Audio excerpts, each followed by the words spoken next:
Right, we'll discuss what we're going to talk about on the storyboard. So I'll do the establishment. I'll draw the establishment shot where we do the close-up of the house, like from a low-angle shot, and then we'll like zoom fast into the door where it like all goes black, so then it will flow into when we go into Jasmine's front door, and then sounds like a weird and then it will like we'll be able to slowly go around and look at all the candles in the room when we set the scene. have it all set out.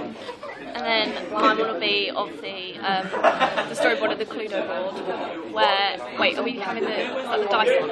Yeah. So I'll be doing the one where you have the dice and then you're obviously throwing the dice, and then we'll have someone with red nail varnish, so it seems. Which I think we're going to use Scarlet Wing. Yeah, Scarlet's nails. Should we do a close-up of the dice? The dice. In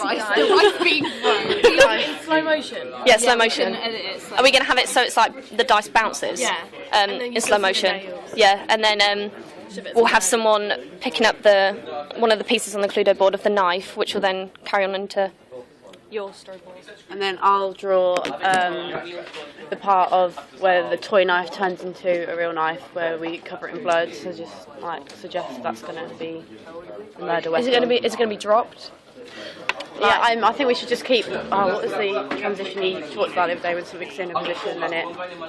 Oh, like, I don't know. Yeah. We'll have to look at all the things on the edit thing. We'll just try all the different transitions I when think we film we could do it. another drop in slow motion. So like it'd be like the dice, but it'd bounce, and then you'd see the blood light splatter. Yeah. Yeah. And maybe if we just see someone moves the toy knife, do a like the storyboard where we move the toy knife, and then suddenly we make a really smooth transition where we just see a real knife just like in someone's hand like that with like the blood all over it this time. Yeah, we could do it. Are we going to use your nails, or are we going to use anyone? Because otherwise, won't that link it too much? Yeah, we can use someone else's, otherwise it'll just be like the whole story's about that one person with the Well, then you go to your storyboard of the close-up of the eyes. So that means there'll be like all the characters' eyes, and then little features of a person. So beauty mark, glasses. Like you don't want to give Yeah, so it you away. still don't know who Yeah. it is, but you know little parts about Yeah. each a bit like person. Orange is the New Black, a bit like that. Yeah. That's such a good opening sequence, actually. Yeah, we could steal ideas from that. Yeah. But we don't want it to be too clear. It needs to be like No. really dusky as well. Yeah, I think that's basically it. Isn't it? Yeah, and then we'll just add more in as it Yeah. Yeah, goes. We'll just piece it all together. Yeah, when we film it, we'll just make sure it flows. So it'll be mostly jump cuts, though, won't it? Or Yeah. like Yeah. fades, white fades. and flashbacks to life. yeah, so it looks old. Yeah. okay, that's a good There you idea. go. That's fine.